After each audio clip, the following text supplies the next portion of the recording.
Hello guys. Today, I am going to show you an American science fiction action film from 2014 entitled Edge of Tomorrow. Warning: this is a spoiler content. So, watch out and take care. The movie opens with a montage of newsreels summarizing an alien invasion of Earth. An asteroid carrying an alien race called the Mimics has crashed into Europe and quickly devastates the continent. Just when things look hopeless, an allied army of humans utilizing new mechanized suits wins a major battle in Verdun, and a special forces soldier named Sergeant Rita Vrataski is hailed as a hero after being credited with hundreds of Mimic kills. She becomes an instant icon and a recruiting boon for the human military as the united human armies try to use the momentum for Verdun to launch a multi-pronged final assault on Europe. One of the talking heads on the newsreels selling Vrataski and the war effort is Major William Cage of the US Army. Cage awakens from a doze on a helicopter trip to London in the UK the morning of the day before the operation to retake Europe. He meets with the commander of the Western Allies, General Brigham, assuming the general wants Cage to help him boost his public image or prepare for a post-war political career.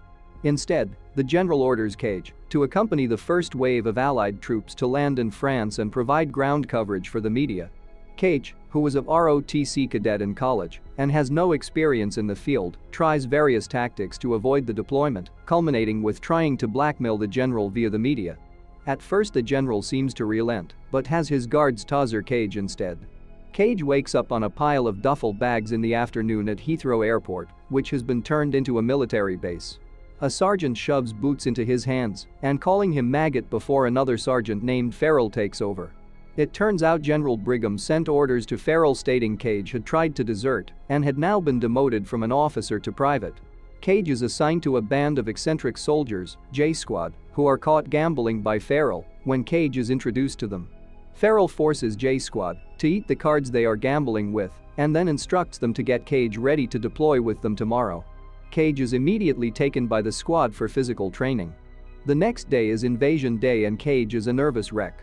He is fitted into a suit, and the members of J Squad don't even bother teaching him how to take his weapon off safe mode as they believe he will die quickly. As soon as they are about to drop from aircraft onto the French coast, however, the back of their airship explodes and the squad drops down prematurely.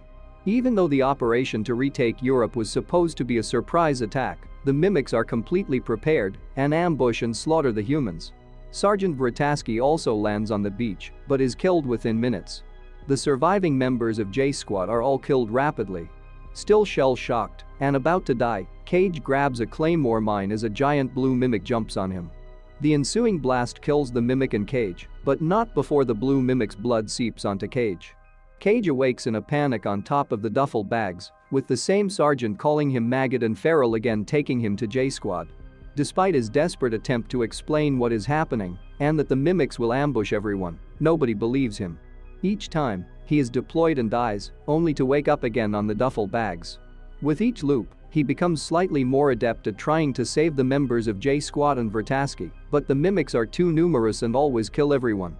In one loop, he survives long enough to tell Vrataski that he is stuck in some time loop. Recognizing what happened, Vrataski tells Cage, "Find me when you wake up before they both die again." Cage awakens on the duffel bags again, but starts cooperating with Sergeant Farrell and J Squad in order to buy himself time to find Vrataski. After several fatal attempts in the base at slipping away, Cage finally manages to get away from PT and finds Vrataski in a training base surrounded by training drones.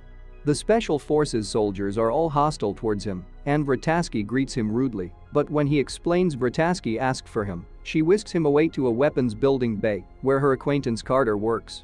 Once there, they go to a back room and Cage gets an explanation from Vrataski and Carter. Vrataski was also stuck in a time loop in Verdun, explaining how she came to be able to kill hundreds of Mimics single-handedly by the final loop.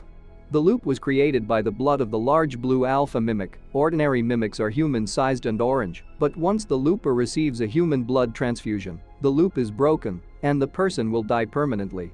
As such, Vrataski instructs Cage to always make sure he dies fully instead of being accidentally resuscitated like she was post-Verdun, an act which broke her out of the loop cycle. Carter was formerly a researcher in General Brigham HQ, but his theory that all Mimics are just neural manifestations of one overmind Omega alien creature led him to create a device that could locate the Omega if inputted into